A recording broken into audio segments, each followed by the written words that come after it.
A very good afternoon, everyone. I am Dr. Mahesh Rath,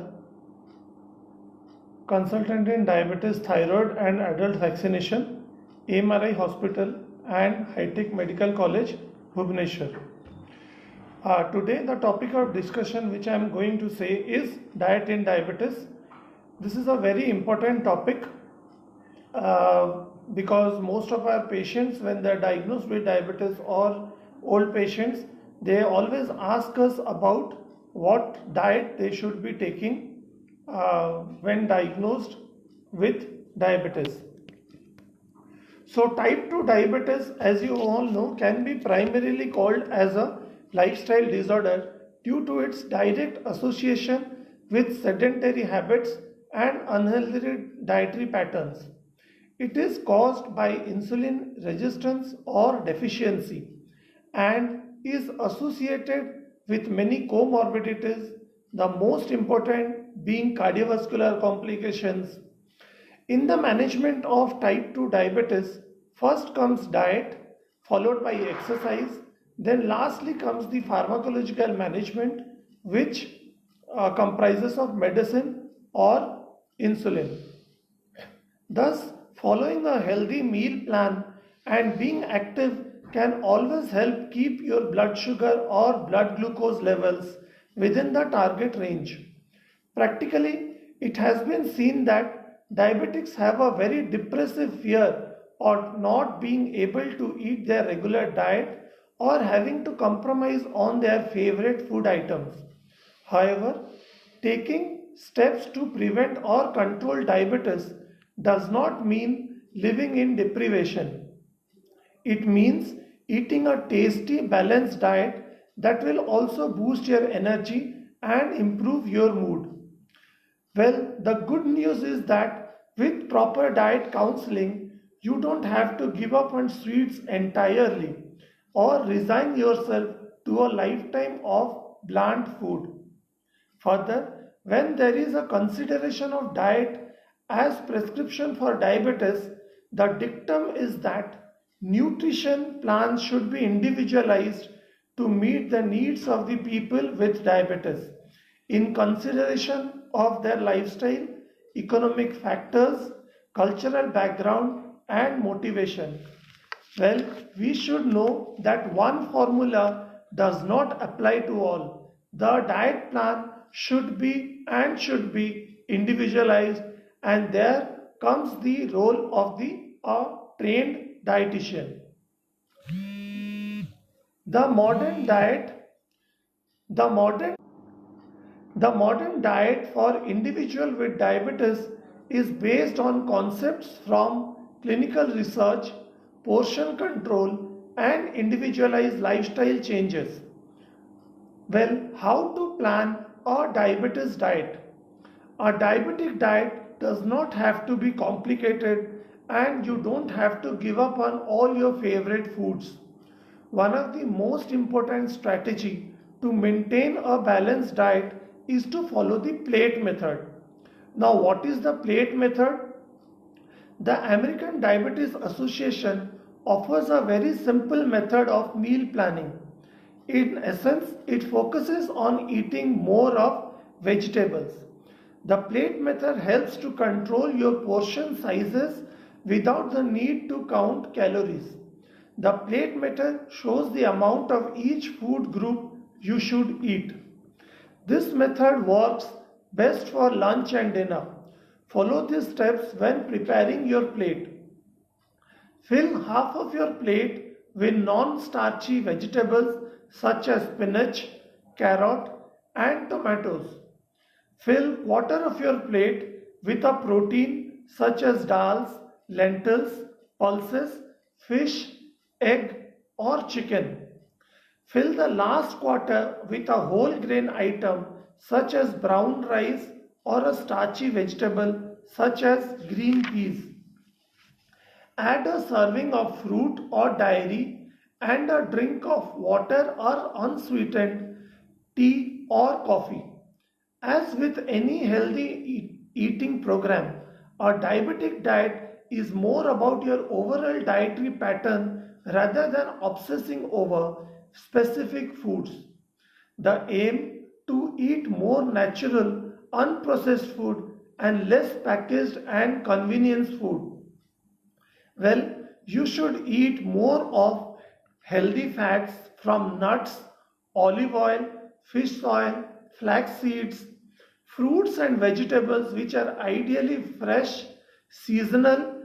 The more colorful, the more better, like green leafy vegetables, bell peppers, pumpkins, etc.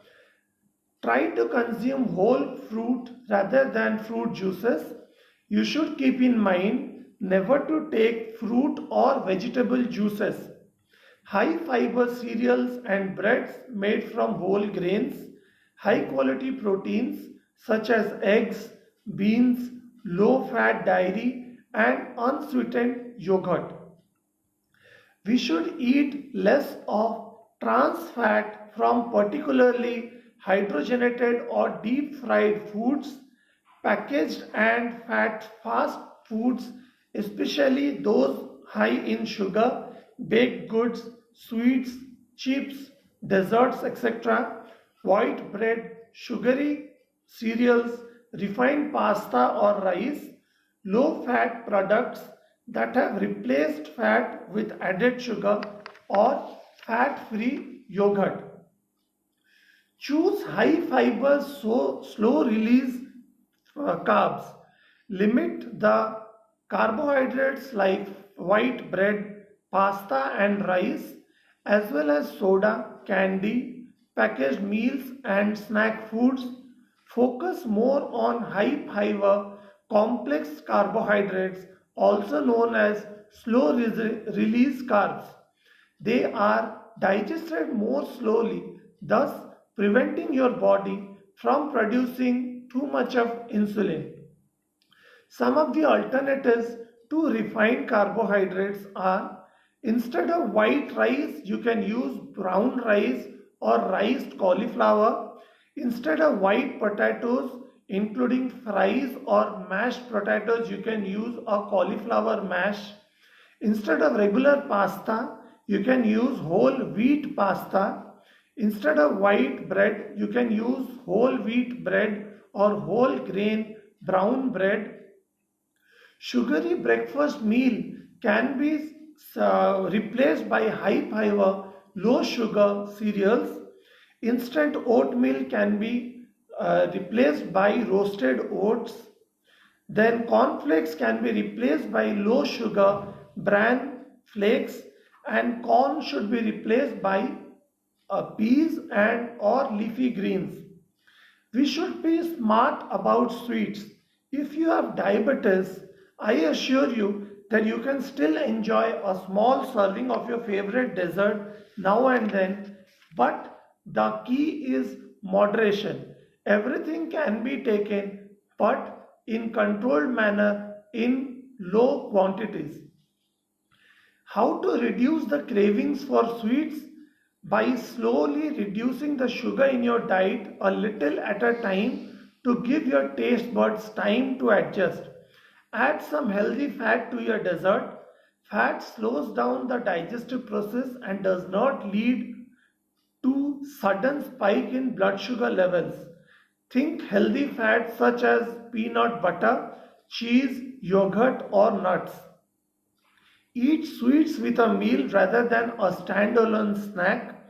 When eaten on their own, sweets can cause blood sugar to spike, but if you eat them along with other healthy foods as a part of your meal, your blood sugar won't rise rapidly.